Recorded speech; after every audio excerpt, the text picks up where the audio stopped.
మార్కెట్లో fundamental analysis and technical analysis అని రెండు ఉంటాయి. ఈ రెండింటిని యూజ్ చేసి మనం లక్ అనే ఫ్యాక్టర్ని డామినేట్ చేస్తాం.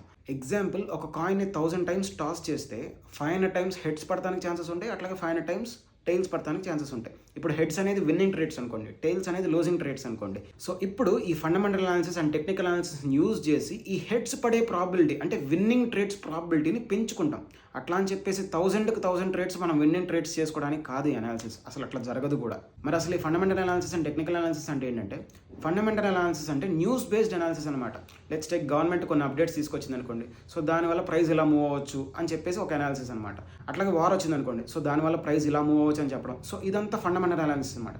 టెక్నికల్ అనాలిసిస్ ఎలా వర్క్ అవుతుందంటే, మార్కెట్ అనేది హ్యూమన్ ఎమోషన్స్ పైన రన్ అవుతుంది అనమాట. ఫియర్ కానీ, గ్రీడ్ కానీ అలాంటివి.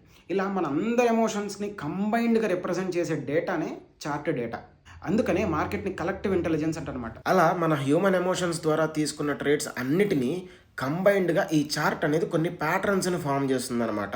సో ఈ చార్ట్ ద్వారా ఎక్కడెక్కడ బయర్స్ స్ట్రెంత్ చూపిస్తున్నారు, అట్లాగే ఎక్కడెక్కడ సెల్లర్స్ స్ట్రెంత్ చూపిస్తున్నారు. సో ఈ డేటా అంతా మనం అనాలిసిస్ మల్టిపుల్ వేస్లో చేసుకోవచ్చు. ఎట్ ద ఎండ్ మన అల్టిమేట్ గోల్ ఏంటంటే, ఈ ఫండమెంటల్ అనాలిసిస్ కానీ టెక్నికల్ అనాలిసిస్ కానీ యూజ్ చేసి నెక్స్ట్ అప్కమింగ్ టైంలో బయర్స్ డామినేట్ చేస్తారా, సెల్లర్స్ డామినేట్ చేస్తారా అనాలిసిస్ చేసి దాన్ని తగ్గట్టుగా ట్రేడ్ తీసుకోవడమే.